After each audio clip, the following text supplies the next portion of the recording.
Hello students, कैसे हो आप सभी। आई होप आप बिल्कुल बढ़िया होंगे और आपकी क्लास 7 से जो हिस्ट्री की वीडियोज आते हैं वो ज़रूर देखते होंगे, क्योंकि आप सभी को पता हमने पहले जो है ज्योग्राफी कवर करवाया, फिर सिविक्स को कवर करवाया और उसके बाद हमारी जो 7th क्लास की हिस्ट्री चल रही है। और हमारा आपको पता है मेन मोटो होता है कम समय में ज़्यादा काम करवाना। जो चैप्टर आपका एक हफ्ता के लगभग यानी 1 वीक के लगभग कंप्लीट होता है, हम उसको 40 से या 50 मिनट के बीच में कवर कराने की कोशिश करते हैं। तो चलिए आज फिर लेकर आए आपके हिस्ट्री का chapter number 4, the Mughal empire. Let's go. Who were the Mughal. Mughals कौन थे। मुगल्स के बारे में आपको पता है, जैसे मैंने 3rd चैप्टर में आपको पहले ही बता दिया था कि हम नेक्स्ट जो चैप्टर पढ़ेंगे वो मुगल डायनेस्टी के बारे में हम पढ़ेंगे। तो क्या माने गए मुगल्स कौन थे। Descendant of 2 great lineage of ruler Genghis Khan died 1227. The Mongol ruler who ruled over part of China and Central Asia from mother side successor of Timur died 1404. The ruler of Iran, the Iraq and modern day Turkey from father side। तो क्या बताया गया है यहाँ पर, अगर हम इनके जो पूर्वज देखते हैं तो 2 ग्रेट लिंगेज से यहाँ पर पता चलता है। एक जो रूलर्स हुआ है वो है चंगेज खां, जिसकी मृत्यु 1227 ईस्वी में हुई थी और वो मंगोल रूलर था, जो किसने और चाइना का जो पार्ट रहा उस पर उसने अपना रूल किया है। और दूसरा जो रूलर है सेंट्रल एशिया मदर साइड से, यानी ये तो था पिता साइड से, अब देखते हैं मदर साइड से। मदर साइड से जो था वो था तैमूर, जिसकी मृत्यु 1404 में हुई थी और वो कहाँ का रूलर था, वो था ईरान का और इराक का। मदर डे आज का अगर मानते हैं तो तुर्की के नाम से हम जानते हैं। और फादर साइड से अगर जानते हैं तो Mughal did not like to be called Mughal और Mongol as Genghis Khan memory was associated with the massacre of innumerable people. It was also linked with the Uzbek, the Mongol competitor. They were proud of their Timur ancestry because their great ancestor had captured Delhi in 1398। तो क्या बताया गया, जो Mughals हैं father के did not like the Mughal, वो मुगल या Mongol ये चंगेज खां की मेमोरी में अगर देखते हैं तो इसका एक हत्याकांड हुआ था जिससे बहुत सारे लोगों का इसके साथ लिंक जुड़ा हुआ था। तो आगे क्या बताया गया है कि मंगोल जो थे उनके जो कंपटीटर रहे हैं वो थे तैमूर। और इस तरीके से एक तरफ तो पिता की साइड से चंगेज खां के यानी जो पूर्वज माने जाते हैं और दूसरे तैमूर के माने जाते हैं। बाद में उन्होंने जो दिल्ली पर 1398 में कब्जा कर लिया था। तो इस तरीके से अब देखते हैं मुगल शासन की शुरुआत कैसे होती है। द मुगल मिलिट्री कंपेन, जो मिलिट्री के कंपेन यानी मिलिट्री के द्वारा कब शासन किया गया है। बाबर फर्स्ट मुगल एम्पायर, तो आपको याद रखना है बाबर जो रहा है वो फर्स्ट मुगल एम्पायर रहा है। 1526 से लेकर 1530 तक का उसका शासन रहा है। Succeed the throne the Fergana in 1494 when only 12 years old, faced to leave his ancestral throne due to the invasion of the another Mongol group, the Uzbek sieged Kabul in 1504. In 1526 defeated the Sultan of Delhi Ibrahim Lodi at Panipat, capture Delhi and Agra. तो यहाँ पर क्या बताया गया है कि Babar first Mughal ruler रहा और जिसका समय रहा 1526 से 1530। जब वो 1494 में यानी 1494 में जब सिंहासन पर बैठा तो उसकी एज सिर्फ 12 साल की थी। और बाद में उसने यानी जब उसके पूर्वजों ने उसको सिंहासन संभलवाया था और वो मंगोल ग्रुप से संबंध रखता था। काबुल में वो 1504 तक रहा और 1526 में उसने दिल्ली के सुल्तान इब्राहिम लोदी को हराया। और कहाँ पर हराया, पानीपत के अंदर हराया। तो आपको याद रखना पानीपत की पहली लड़ाई कब हुई है, 1526 में हुई है इब्राहिम लोदी और बाबर के बीच में। तो बाबर को पानीपत की लड़ाई में हराया और इस तरीके से दिल्ली और आगरा पर उसने कब्जा कर लिया। तो ये बात आपको याद रखनी है। तो पहला मुगल शासक कौन रहा है, बाबर रहा है। Mughal tradition of succession did not believe in the rule of primogeniture when the adult son inherited his father estate, followed the Mughal and Timurid customs of a coparcenary inheritance a division of the inherited among all the sons. तो क्या बताएगा कि मुगल जो tradition के अनुसार जो भी उनका उत्तराधिकारी होगा वो क्या हो, कौन होगा, जो बड़ा बेटा होगा हो, और उसके पिता की जो पूरी विरासत को संभालेगा। ये हेरिटेज के अकॉर्डिंग, यानी उनकी विरासत को संभालने वाला जो भी राजा का बड़ा बेटा होगा वो क्या करेगा, शासक का बड़ा बेटा उसकी पूरी विरासत को संभालेगा। उनके अनुसार वही उनका पहला जो सिंहासन पर बैठने वाला शासक होगा। ये मुगल रूलर का क्या था, नियम था।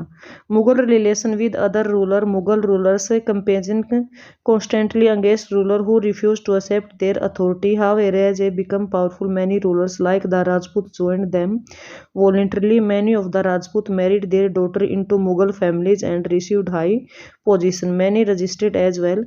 तो यहाँ क्या बताया, मुगलों ने अपने जो रिलेशन थे अदर रूलर्स के साथ भी रखे जो इंडिया के रूलर्स हुए हैं।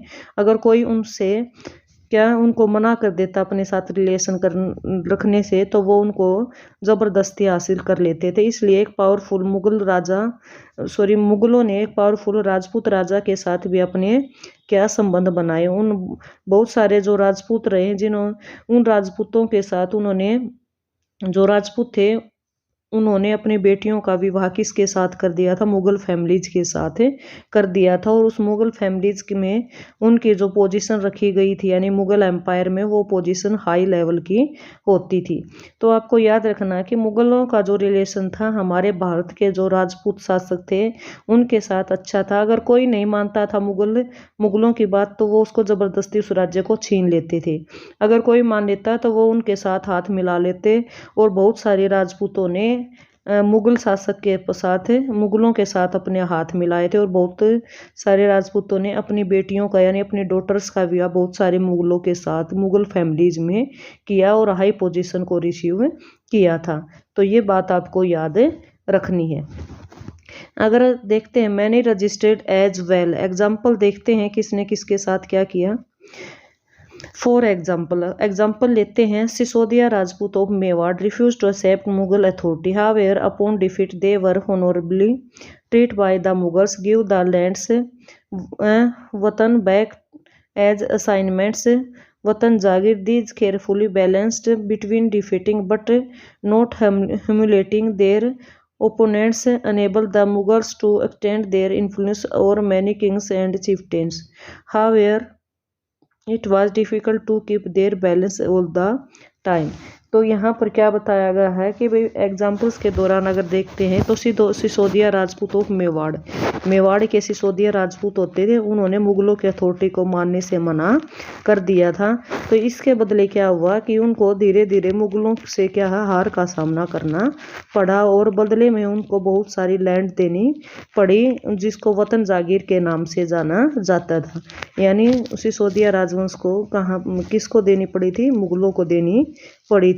इसलिए केर वो जो भी उनके साथ हार लेता तो उसको मतलब उसकी इस तरीके से हार की बेइज्जती का सामना करना पड़ता था। मुगलों के बहुत सारे ऐसे मतलब किंग्स रहे हैं या जो चिफ्टेन्स रहे हैं जिन्होंने उनकी बात नहीं मानी, तो उन्होंने उनके राज्य को हासिल कर लिया था। अगर जो भी उनके साथ हाथ मिला लेता तो वो हाई पोजीशन पर रखते थे अपनी आर्मी के अंदर या अपने राजपाट के अंदर। इस तरीके से बहुत सारी मुस्लिमों का जो बैलेंस इस टाइम के अंदर बना है।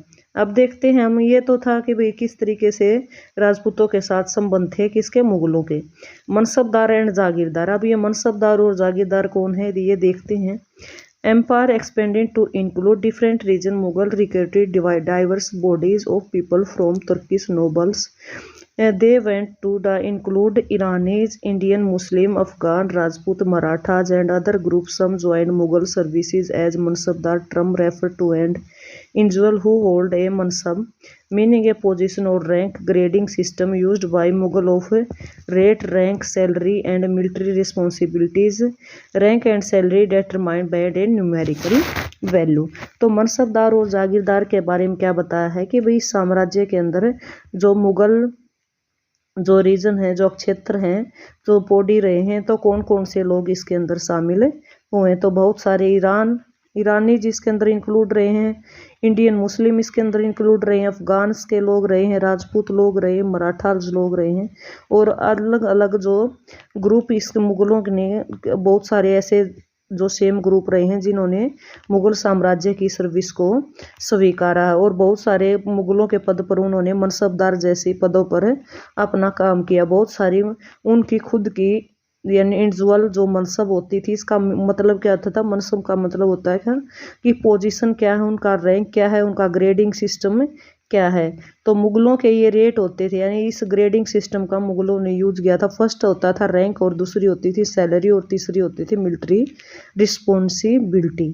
तो ये सारे मुगलों के क्या होते थे, रैंक और सैलरी जो डिटरमाइन न्यूमेरिकल वैल्यू इनकी होती थी। तो देखते हैं कि रैंक, सैलरी, मिलिट्री रिस्पॉन्सिबिलिटी के बाद उनकी कैसे न्यूमेरिकल वैल्यू होती थी। Zat higher the zat the more prestigious the noble position in court at the larger his salary. Mansabdar military responsibility require him to maintain specified number of sawar of or cavalrymen were reviewed, registered, and other horses branded before the Mansabdar received the money to pay them as salary.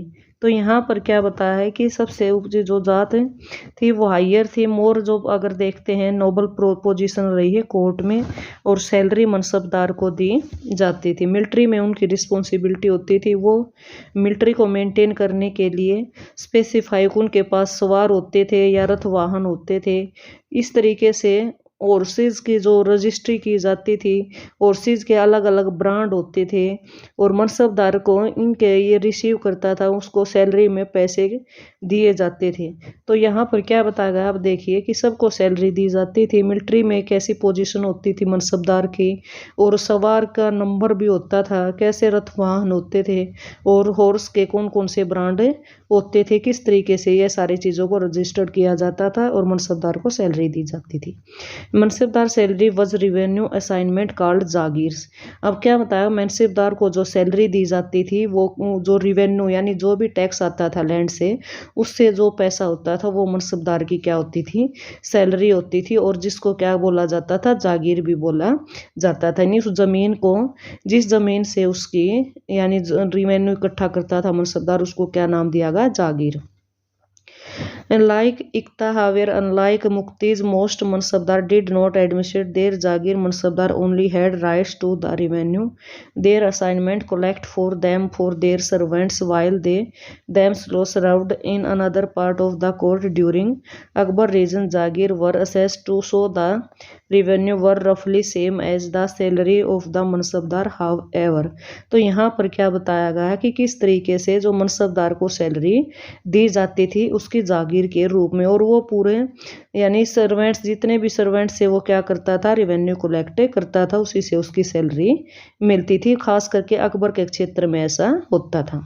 However, things that changed by the Aurangzeb rule during the time actual revenue collect was often less than the granted sum. The number of mansabdar are also increased, thus leading to a long wait before they receive a jagir. These and other factor to the shortage in a number of Jagirdars tried to get so much revenue as possible. While they had a Jagir, Aurangzeb unable to control these developments during the end of these region peasantly suffered. तो यहाँ पर क्या बताया गया है कि औरंगजेब के समय में, जैसे अकबर के समय में तो जितनी जागीर दी जाती उसी का रेंट मनसबदार को सैलरी के रूप में मिलता था, लेकिन औरंगजेब के समय पर ऐसा एक्चुअल में नहीं रहा था। जो रेवेन्यू कलेक्ट किया जाता था उससे कम पैसे किसको दिए जाते थे, मनसबदार को दिए जाते थे।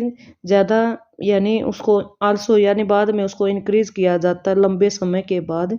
और जागीरदार के जो फैक्टर अगर देखने को मिलते हैं, किस तरीके से जागीरदार अपने रेवेन्यू को ट्राई में यानी टैक्स देते थे, ये पॉसिबल होता था। औरंगजेब जो कंट्रोल ज़्यादातर उसका कंट्रोल रहता था, वो अपना खुद का विकास यानी अपने जो इलाके का विकास था वो ज़्यादा चाहता था, लेकिन जो बाकी जो किसानों की मदद करना या जो छोटे मोटे किसान थे या जमींदार थे उनके तरफ उसका कोई लगाव नहीं था। हमेशा जो उसकी जनता थी वो औरंगजेब से डरती थी और उनके जो औरंगजेब का जो डर था वो लोगों के मन में बना हुआ था। यानी यहाँ पर आपने देखा दो राजाओं के कंपेयर किया गया, यानी दो मुगल शासकों को। एक अकबर, अकबर क्या था, यानी मनसब के लिए भी, रूस की प्रजा के लिए भी एक अच्छा इंसान था जो सभी का भला चाहता था, चाहे कोई किसान है चाहे कोई मनसबदार है। लेकिन औरंगजेब उससे अपोजिट था। औरंगजेब ने की जब प्रशासन था तो उसकी प्रजा उससे तंग थी, क्योंकि मनसबदार को न तो उसकी पूरी सैलरी दी जाती थी उसके रिवेन्यू की, और न किसानों के प्रति उसका कोई रुझान होता था। तो ये सारी चीजें आपको ध्यान रखनी है। अब देखते हैं जबत क्या होता है और जमींदार क्या होता है। जबत एंड जमींदार। जबत क्या होती थी, एक जमीन जो मनसबदारों को या जागीरदारों को दी जाती थी, जबत यानी भूमि होती थी। और जमींदार आपको पता है जो खेती बाड़ी करने वाले होते हैं उनको क्या बोला जाता है, जमींदार। The main source of income for Mughal ruler tax on the produce of the peasants. Some of these taxes were paid by the peasants by and rural elites like the headman or the local chieftain. Termed the zamindar by the Mughals. Toder Mal Akbar, revenue minister, took a careful survey of the crop yields, prices and year cultivated for a 10 years period 1572 लेकर 1580।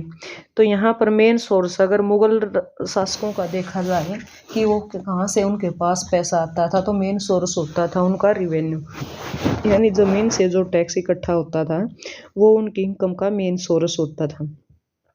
और rural इलाके पर, यानी ज़्यादातर जो rural इलाका होता था वहाँ पर ही ये टैक्स इकट्ठा किया जाता था। और जो हेडमैन होते थे रूरल इलाका के, जो लोकल चीफ्टेन होते थे, वो यानी पीजेंट से क्या लेते थे, टैक्स कलेक्ट करते थे और मुगल शासक के पास पहुंचाते थे। टोडरमल नाम का एक आदमी था जो एक हिंदू था और अकबर के शासनकाल में वो रिवेन्यू मिनिस्टर था।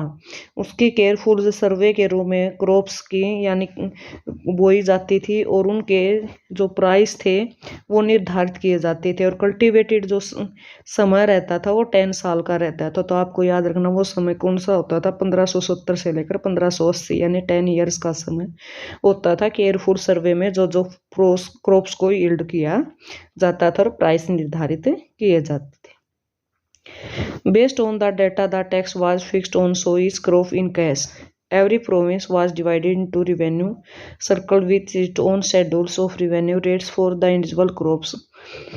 Revenue system called Zabt prevent in area where Mughal administration could survey the land and keep very carefully account on tax not possible in province like Gujarat and Bengal. तो जो data based अगर रखा गया तो जो tax था वो fix रहता था क्रॉप्स का और कैश में होता था। इन जितने भी प्रोविंस को डिवाइड किया गया, जो रिवेन्यू सर्कल बनाया गया था, जो शेड्यूल बनाया गया था, मोस्टली उन सभी इंडिविजुअल क्रॉप से क्या रिवेन्यू लिया जाता था और इसी रिवेन्यू सिस्टम को क्या बोलते थे, जब्त का नाम दिया गया है। तो आपको याद रखना है revenue system called zabt. Areas were Mughal administration code survey, और क्या कहा गया कि जहाँ पर मुगल एडमिनिस्ट्रेटर का सर्वे किया जाता था लैंड का, वो बिल्कुल केयरफुली ढंग से होता था। और अकाउंट्स नॉट पॉसिबल, जो अकाउंट्स थे वो नॉट पॉसिबल थे, इसलिए जो इलाके यानी जो प्रोविंस रहे हैं वो कौन कौन से रहे हैं जहाँ पर अकाउंट पॉसिबल नहीं था केयरफुली ढंग से, वो रहा गुजरात एंड बंगाल। तो ये समय कौन सा रहा है ये आपको याद रखना है, ये मुगलों का समय चल रहा है। और मुगलों के बारे में बताया गया कि किस तरीके से उनका मेन सोर्स होता था, वो क्या होता था, लैंड रिवेन्यू होता था, उसी से वो अपने सारे खर्चे चलाते थे। और किस तरीके से अकबर ने का एक जो क्या था रिवेन्यू मिनिस्टर था टोडरमल, उसने क्या निर्धारित किया था कि उन्होंने कैसे जो कि 10 ईयर्स का 10 साला प्रथा बोलते हैं इसको, कि 10 साल की जो प्रथा थी किसने चलाई, टोडरमल ने। तो किस तरीके से वो निर्धारित किया गया था कि भाई इतने ये क्रॉप्स बोई जाएंगे और इन क्रॉप्स का ये कैश के रूप में कार्य करेंगे। आगे क्या बताया गया है देखिए, गुजरात एंड बंगाल का ये समय है। बंगाल इन सम एरियाज द जमींदार exercised more power. Exploitation by the Mughal administrator could not lead them to rebellion at times. Zamindar and peasants at the some caste also allied in rebelling against Mughal authority. Peasants' revolt challenged the stability of the Mughal Empire from the end of 17th century. तो बंगाल और गुजरात कुछ ऐसे एरिए थे जहां पर जमींदार के पास जो मोर पावर एक्सप्लोटेशन उनका किया गया है। Mughal administration could not lead, क्या बताया गया कि जो रेबलियंस हो गए थे उनके इस टाइम पर कौन कौन थे, वो जमींदार भी थे और पीजेंट्स भी थे। सेम कास्ट आल्सो, इनको क्या बोला जाता था, allied in rebelling against Mughal authority peasants, यानी मुगल अथॉरिटी के वो खिलाफ हो गए थे। वो चैलेंज यानी विद्रोह का चैलेंज देने लगे थे। इस तरीके से मुगल एम्पायर की जो स्टेबिलिटी को चैलेंज बन गए थे। वो कब तक, कौन से एंड तक है, जो 17th सेंचुरी का एंड हुआ था तब तक। तो and of the 17th century याद रखना है कि मुगलों के खिलाफ लोग हो गए थे। वो जो रेवेन्यू सिस्टम था, जो लोगों का एक्सप्लॉयटेशन किया जाता था, किसानों का या जमींदारों का, तो इससे लोग क्या हो गए थे, उनके विद्रोही बन गए थे। तो किसके याद रखना आपको, मुगल साम्राज्य के विद्रोही बन गए थे and of the 17th century. तो हम किसके साम्राज्य के बारे में पढ़ रहे हैं, मुगल साम्राज्य के बारे में पढ़ रहे हैं। आगे देखते हैं और एक नज़ारा देखते हैं, एक नज़रिए से देखते हैं एडमिनिस्ट्रेशन ऑफ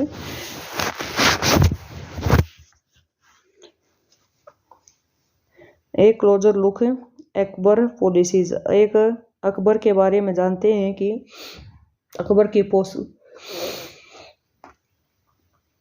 ने कौन कौन सी पॉलिसी चलाई हैं। तो अकबर की पॉलिसीज के बारे में जानते हैं। The administration laid down by Akbar has been elaborately discussed by Abul Fazl in the book Akbarnama, last volume, the Ain-e-Akbari. As per this book, the empire was divided and provinces called the Subas, governed by a Subedar who carried on the political, judicial and military functions. तो यहाँ पर अकबर के बारे में जानते हैं, अकबर का administration देखते हैं।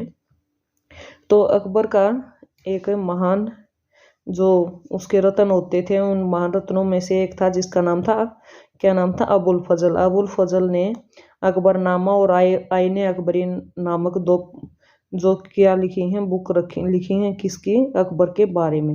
एज पर दिस बुक, इस बुक के अकॉर्डिंग बताया गया है कि किस तरीके से उन्होंने अपने प्रोविंस को डिवाइड कर दिया था, किसके अंदर, सूबाज के अंदर।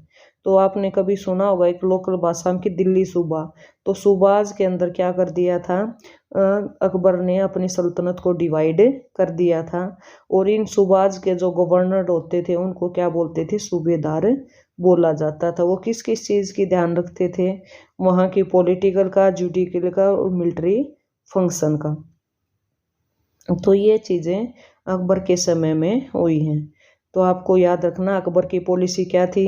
तो अकबर की पॉलिसी यानी इससे कैसे पता चला कि अकबर की कौन कौन सी पॉलिसी थी, तो वो कहाँ से पता चला, अबुल फजल नाम का एक अकबर का क्या होता था, एक मेन यानी रत्न होता था अकबरनामा, और उसकी आईने अकबरी नामक बुक से ये पता चला कि उसके एम्पायर को डिवाइड किया गया था प्रोविंसेस, जो इनटू प्रोविंसेस में, और इन प्रोविंसेस को क्या बोलते थे, सूबाज बोलते थे। और सूबाज को जो गवर्न करता था, गवर्न यानी जो चलाता था, उसको सूबेदार बोलते थे। उसका कार्य क्या होता था, वहाँ की जो पॉलिटिकल, जुडिशरी और मिलिट्री जो फंक्शन है उनकी देख रेख करना, उस इलाके की पूर्ण रूप से क्या है, देखभाल करना, चाहे वो पॉलिटिकल है, चाहे जुडिशियल है, या फिर मिलिट्री है। आगे क्या बताया गया है इसके बारे में, सूबाज के बारे में। Every province had a financial officer और diwan was in charge of the bills and payment were signed in their names. There were bakhshi that looked after the management on the military, the minister in charge of religious and charitable patrons, military commanders and the town's police commander were present to maintain peace and order in the province. तो every province को financial officer होता था जिसका क्या नाम रखा गया, दीवान। यानी फाइनेंशियल ऑफिसर को क्या बोलते थे, दीवान।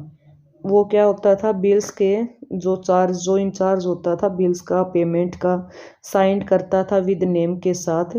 देर वाजे बख्शी लोग, तो इसके बाद जो बख्शी होता था वो क्या करता था, मिलिट्री की मैनेजमेंट को संभालता था।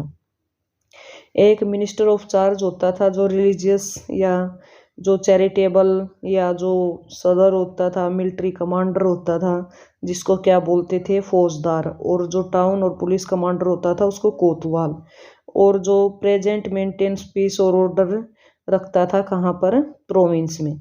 यानी ये बताए गए हैं कि अकबर के समय पर जो जो ऑफिसर्स को रखा गया था, जैसे जो क्या करता था पेमेंट वगैरह लेता था, यानी जो फाइनेंशियल ऑफिसर होता था उसको दीवान बोला गया था, और जो मैनेजमेंट रखता था मिलिट्री की तो उसको बख्शी बोला गया है, और जो मिलिट्री कमांडर होता था उसको फौजदार बोला गया है।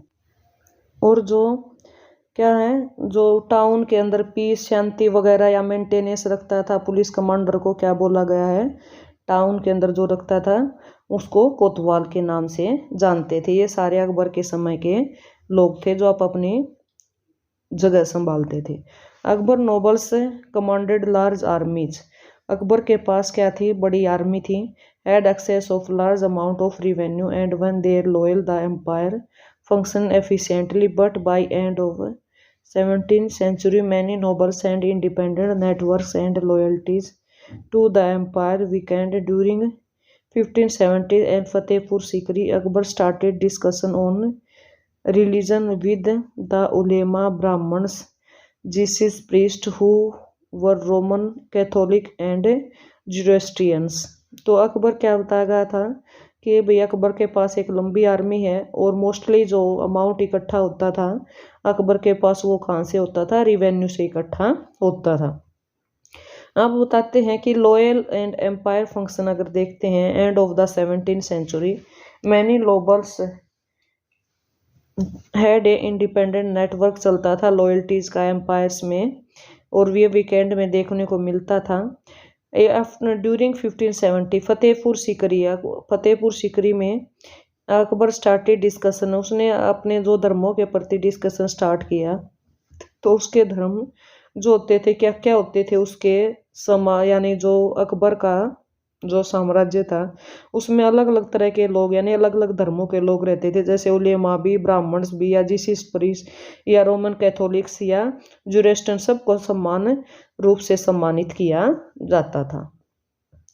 The discussion took place in the इबादत खाना। Akbar interaction with people of different faith made by the release that religious scholar who emphasized ritual and teaching created division and disharmony among his subject. This led Akbar to idea of a sulh या universal peace. Idea of tolerance did not discriminate between people of different religious realm। तो यहाँ पर discuss मिलता है कि जो अकबर था, अकबर यानी क्या नाम दिया गया एक जगह का जहाँ पर डिस्कस होता था, यानी आपस में लोग जब अकबर अपने लोगों के साथ बातचीत करता था उस जगह का नाम होता था इबादत खाना। तो इस यहाँ पर क्या बताया गया कि रिलीजियस जो स्कॉलर्स होते थे यानी जो जिसका जिस धर्म में विश्वास होता था, जो जैसी शिक्षा देता था, सब का जो था अकबर क्या था पूर्ण रूप से हृदय से स्वागत करता है, सभी धर्मों को क्या करता था बराबर का दर्जा देता था। उसके इस आइडियाज को क्या नाम दिया गया, सुलह-ए-कुल का नाम दिया गया, यानी यूनिवर्सल पीस के नाम से जाना जाता है। अकबर क्या चाहता था, यूनिवर्सल पीस यानी सुलह-ए-कुल। जो उसका आइडियाज था वो ज़्यादा क्या है कि डिस्क्राइमिनेटेड को मिटाने वाला था, यानी डिस्क्राइमिनेशन के भेदभाव को मिटाने वाला था। लोगों के प्रति जो एक दूसरे के धर्म के प्रति जो भेदभाव है उसको मिटाने का आइडिया किसका था, अकबर का। अकबर सभी धर्मों को क्या मानता था, बराबर मानता था। It focus on a system ethics, honesty, justice, peace and that was universally applicable. Abul Fazl help Akbar in a framing a vision of governance around this idea of sulh-e-kul. This principle of governance were of follow बाहा, Jahangir and Shahjahan. तो अकबर ने बहुत ही honesty से ये कार्य किया था। अकबर ने ऑनेस्टी, जस्टिस और पीस इन तीनों चीज़ों को यूनिवर्सल रूप से क्या करना चाहता था, वो एप्लीकेबल करना चाहता था। अबुल फजल ने अकबरना यानी जो अबुल फजल ने जब अकबरनामा लिखा है तो वहाँ पर क्या बताया गया कि अबुल फजल ने अकबर की मदद की थी कि यानी सुलह कुल के आइडिया में यानी यूनिवर्सल पीस में किसने मदद की है उसकी, अबुल फजल ने की है। तो इस तरीके से जो ये गवर्निया जो सुलह कुल यानी यूनिवर्सल पीस में अबुल फजल का साथ दिया, अबुल फजल ने किसका साथ दिया, अकबर ने। और इसी के प्रिंसिपल यानी किसके प्रिंसिपल, जो अकबर के प्रिंसिपल थे उन्हीं को फॉलो किसने किया, जहांगीर और शाहजहां ने भी यानी यूनिवर्सल पीस को फॉलो किया है, अकबर के सिद्धांतों को फॉलो किया है। आगे देखते हैं the Mughal empire in the 17th century and after the admission and military efficiently led of great economy and commercial prosperity. International traveler describe if there the fable land of wealth, state of poverty and exists side by side with the greatest opulence. तो Mughal empire कब, in the 17th century या उसके बाद में जब administration या military efficiently देखने को मिला है कि जो मुगल एम्पायर के था वो ग्रेट इकोनॉमिक और कमर्शियल प्रोस्पेरिटी से समृद्ध हो गया था। इंटरनेशनल ट्रैवल उनके साम्राज्य में, ट्रैवलर्स कौन होते थे, यात्री, यानी साम्राज्य में यात्रा करने लगे थे। और इससे पता चलता है कि यह एक वेल्थ स्टेट था, इसके पास पॉवर्टी यानी गरीबी बहुत ही कम देखने को मिलती थी। साइड बाय देखते हैं कि ग्रेटेस्ट था। Inequalities were glaring documents from 20th year of Sheikh Shahjahan region show the highest ranking Mansabdar were only 445 number out of a total of 8,000 amount to a mere 5.6% of the total number of Mansabdar received 1.5% of the total estimate revenue of the land empire. Salaries for them slave and their troopers spend a great deal of their income of the salaries and good expenditure benefit their artisan and peasants who supplied that good and produce. तो यहाँ पर क्या देखने को मिला कि जो Mughal empire में जो इनक्वालिटीज को ख़त्म किया गया था।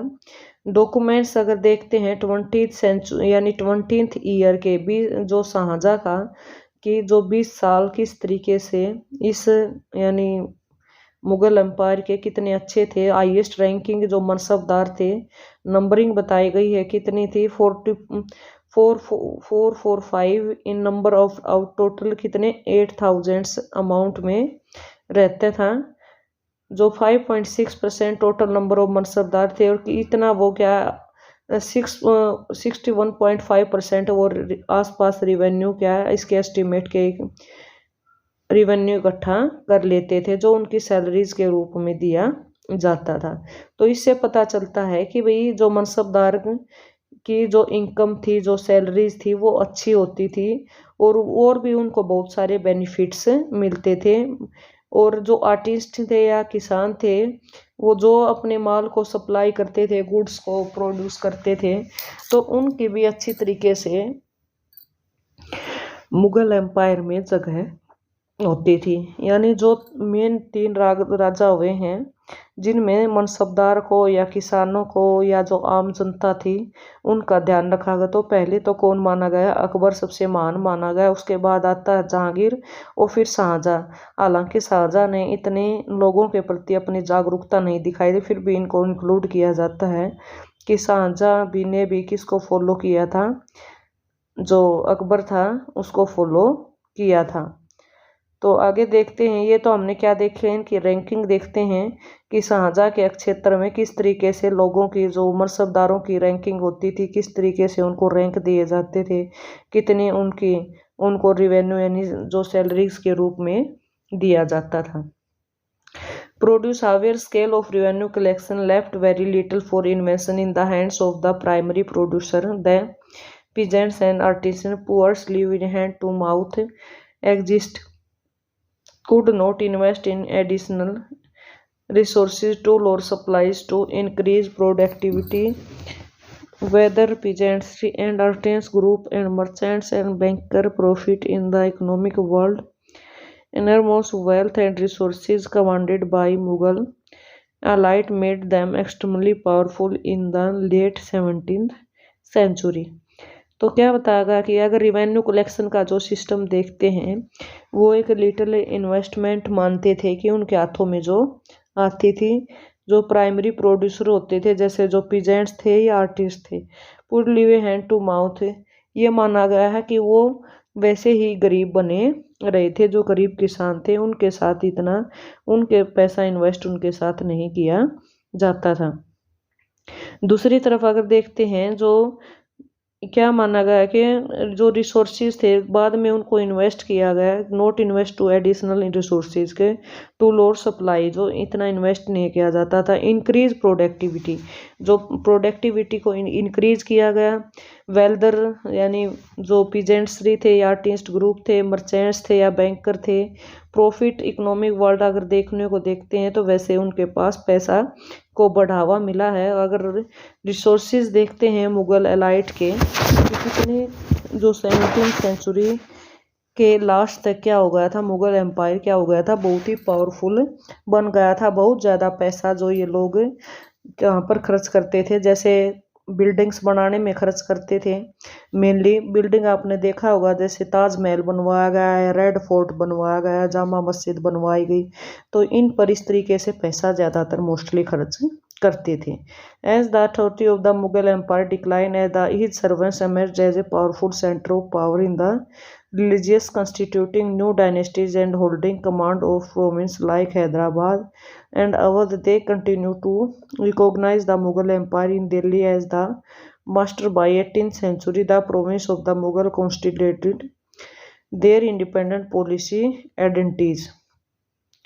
क्या बताएगा कि मुगल जो एम्पायर की जो अथॉरिटी थी किस तरीके से डिक्लाइन किया, जितने ही जो उनके जो सर्वेंट्स थे पावरफुल सेंटर उनके रहे हैं, सर्वेंट्स के पावरफुल इन द रीजन्स, बहुत सारे जो रीजन्स हैं सेंटर के जो क्षेत्र रहे हैं वहाँ पर क्या रही है, जो डायनेस्टीज रही हैं, किस तरीके से कमांडो के हाथ में सब कुछ होता था। हैदराबाद और अवध जो मेन कंटिन्यू क्या रहे हैं मुगल एम्पायर के, जो कंटिन्यू रिकॉग्नाइज इलाके रहे हैं। दिल्ली में भी मेन जो जगह रही है मुगलों की वो कौन सी रही है, दिल्ली और आगरा रही है। तो 18th सेंचुरी में की स्टार्टिंग मानेंगे तो वहाँ जो प्रोविंस रहे हैं जहाँ पर ज़्यादातर जो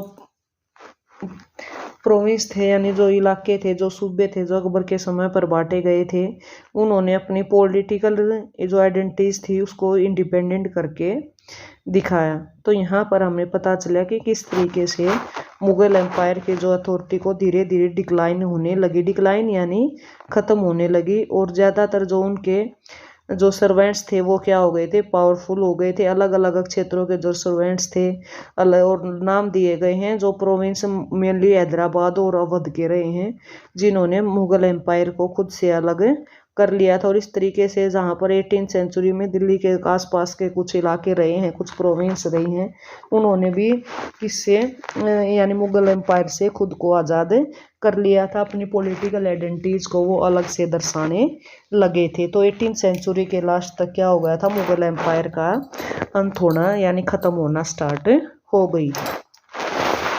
आगे क्या दिया गया है,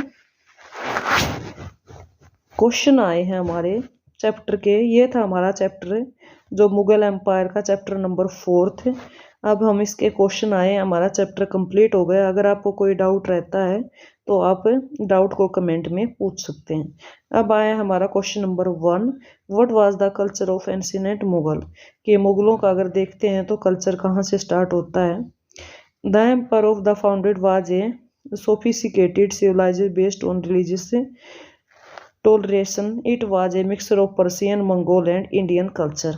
तो क्या माना गया है कि भाई अगर वैसे देखा जाए कि जो इस एम्पायर का फाउंडेड है यानी जहाँ से नींव रखी गई, तो अलग अलग जो रिलीजियस टॉलरेंस के बेस पर रखी गई है। इसमें बहुत सारे धर्मों को मिक्सर किया गया है, जैसे पर्शियन भी हैं, मंगोल भी हैं और इंडियन कल्चर भी है। तो आपने देखा कि हमारा जो मुगल चैप्टर था, जो मुगल एम्पायर का चैप्टर था, मोस्टली उसमें किसके बारे में, अकबर, शाहजहां और जहांगीर के बारे में बताया गया कि उनकी किस तरीके की राजनीति रही है और किस तरीके से जो 18th सेंचुरी में उनकी राजनीति का क्या हो गया था, अंत हो गया था। और धीरे धीरे से मुगल एम्पायर का क्या हो गया, एंड हो गया, और कैसे अलग अलग राजा महाराजाओं ने अपने आप को आज़ाद कर लिया था, किससे, मुगल एम्पायर से। तो ये हमारे इस चैप्टर के क्वेश्चन हैं जो इस चैप्टर में आए हैं, क्योंकि आप सभी को पता है क्वेश्चनों के माध्यम से ही चैप्टर को कवर किया जाता है, क्योंकि मेन जो आते हैं एग्जाम्स के अंदर वो क्वेश्चन लिखने आते हैं। तो आपको फर्स्ट क्वेश्चन का पता चला कि हमारा फर्स्ट क्वेश्चन क्या दिया गया कि मुगलों जो एंशिएंट्स मुगल हैं वो कहाँ से देखने को मिले हैं, कि मुगलों का जो सही कहाँ से मूल रूप हुआ है। तो इनकी जो सिविलाइजेंस है वो रिलीजियस टॉलरेंस बेस पे थी। इसमें किस किस का मिक्सर रहा है, तो आपको ये याद रखना है, पर्शियन का भी, मंगोल का भी, और इंडियन कल्चर का भी। तो अब आता है हमारे चैप्टर के क्वेश्चन नंबर 2 पर। What was the Mughal empire known for? Mughal empires को किस लिए जाना जाता है? The Mughal Empire was important for bringing almost the entire Indian subcontinent under one domain. They also had influence on the architecture and culture aspect. क्या माना गया है कि जो मुगल एम्पायर है वो इम्पोर्टेंट रहा है इंडियन सब कंटिनेंट को ऑलमोस्ट इकट्ठा करने के लिए, यानी वन डोमेन, यानी एक सबको इकट्ठा करने के लिए, यानी वन डोमेन स्थापित करने के लिए जितने अलग अलग बिखरे हुए लोग थे उनको इकट्ठा करने का काम किसने किया? मुगल एम्पायर्स ने किया है। और साथ साथ में इन्होंने कला के नमूने भी दिए हैं, जैसे बहुत सारी अच्छी अच्छी जगह बनवाई हैं, जैसे आगरा में रेड फोर्ट भी बना है, ताजमहल भी बना है, दिल्ली में रेड फोर्ट भी है, जामा मस्जिद भी है। तो आर्किटेक्चर के अलग अलग नमूने के नाम से भी ये लोग फेमस हुए हैं, अपने अलग अलग कल्चर के इन कल्चर देखने को मिली है। और सभी धर्मों के प्रति इनका जो रहा है इनके मुगल शासकों का, इससे पता चला है कि मुगलों की भी अपनी एक इम्पोर्टेंस रही है। ये हमारा क्वेश्चन नंबर 2 था, जो मुगल एम्पायर्स के बारे में बताता है कि मुगल एम्पायर्स को हम क्यों जानते हैं, क्योंकि उन्होंने पूरे भारत को एक इकट्ठा करने की कोशिश की है, अलग अलग सब कंटिनेंट्स को, और साथ में यहाँ पर जो कला के अलग अलग नमूने इन्होंने पेश किए हैं। आगे देखिए क्या बताया गया है। तो इससे रिलेटेड हमारा जो क्वेश्चन नंबर 3 आता है, मुगल एम्पायर से रिलेटेड क्वेश्चन नंबर 3, क्योंकि इस तरीके से क्वेश्चन जरूर आता है। तो चलिए देखते हैं क्वेश्चन नंबर 3 क्या है हमारा। What is the meaning of zabt? वैसे ये क्वेश्चन मैंने आपको जब चैप्टर करवा रहे थे तो तभी बता दिया जबत क्या था। जबत was a type of land revenue system. जबत क्या है? एक लैंड रिवेन्यू सिस्टम को जबत बोलते हैं। Frame during the Mughal period. तो ये कब फ्रेम किया गया था? ये मुगल पीरियड के दौरान फ्रेम किया गया था। मैंने आपको बताया भी था कि मुगल पीरियड में दीवान किसको बोला जाता था, बख्शी किसको बोला जाता था, कोतवाल किसको बोला जाता था, फौजदार किसको बोला जाता था। वैसे ही जबत क्या था? एक रेवेन्यू सिस्टम था। तो ये थे भाई हमारे जो स्टूडेंट्स क्वेश्चन भी और हमारा चैप्टर भी, हिस्ट्री का chapter number 4 Mughal empire. I hope आपको चैप्टर अच्छा लगा होगा। अगर आपको चैप्टर अच्छा लगा है या आपको फिर भी कोई डाउट रहा है तो आप कमेंट करके बता सकते हैं। तो चलिए एक बार हमारे चैनल को लाइक और सब्सक्राइब और शेयर ज़रूर कर दिए, ताकि आने वाली जो वीडियो की नोटिफिकेशन आपको मिल जाए। तो फिर से आप सभी के लिए ऐसे ही न्यू वीडियो के साथ हाजिर होंगे, नई वीडियो के साथ, क्योंकि हमारा काम क्या है, कम समय में ज़्यादा कार्य करवाना। जो आपका चैप्टर हफ्ता या 10 दिन में कवर होता है उसको हम लगभग यानी 40 से या ये लास्ट हमारा 1 घंटा होता है उसमें कवर कराने की कोशिश करते हैं। तो चलिए फिर से मिलते हैं आपको ऐसे ही नेक्स्ट चैप्टर की नॉलेजेबल और इन्फॉर्मेशन वीडियो के साथ। तब तक के लिए आप सभी का बहुत बहुत धन्यवाद।